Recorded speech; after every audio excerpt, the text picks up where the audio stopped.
결국 누굽니까? 납세 의무자이겠죠. 따라서 납세 의무자가 천재지변이나 3번 목차에 있는 이러한 대통령령으로 정하는 사유 중에 어느 하나에 해당하는 사유이다. 그렇다면 이 납세 의무자가 둘째 줄 우리가 체크한 납부기한이 종료하기 전, 즉 우리 이 제도를 적용받기 위한 신청 시기 규정이라고 했습니다. 반드시 이 기간이 도래되기 전에 신청해야만 허용받을 수 있다고 했었죠. 그렇죠?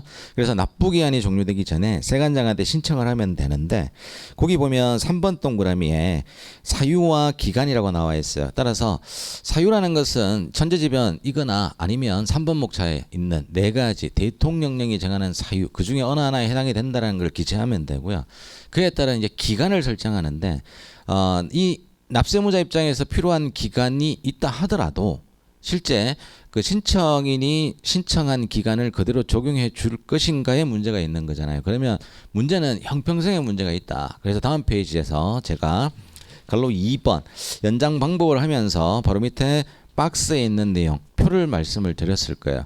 실제로 관세청장은 그 사유별로 기간을 정해두고 있기 때문에 이 기간을 적용해 준다라고 말씀을 드렸죠. 그래서 전쟁화재 재해 도난과 같은 경우에는 1년 이내까지 그러니까 최장 1년까지가 가능한 것이지만 두 번째 단락에 있는 사업의 현저한 손실이나 중대한 위기다라고 납세의무자가 주장을 하면 이건 결국 최장 9개월밖에 안 된다. 그럼 이제 문제가 되는 것이 정말 사업의 중대한 위기다 해서 최장 관세청장이 정하는 기간이 9개월이니까 이 납세의무자는 1년을 요청했다 하더라도 세관장은 9개월을 적용시켜 줄 수밖에 없단 말이에요. 이 기속이니까. 네, 그러니까 9개월을 적용해 줬는데 해당 기간이 도래되기 전까지 이 사업이 정상화되지 않을 수도 있지 않습니까? 그래서 바로 밑에 있는 재연장이라는 규정을 또 두고 있는 겁니다. 그래서 재연장이라는 규정을 두고 있는 이유가 너무 세관장한테 재량을 준다라는 거는 앞에서 말씀드린 것처럼 형평성이라는 부분에 문제가 분명히 있을 수 있고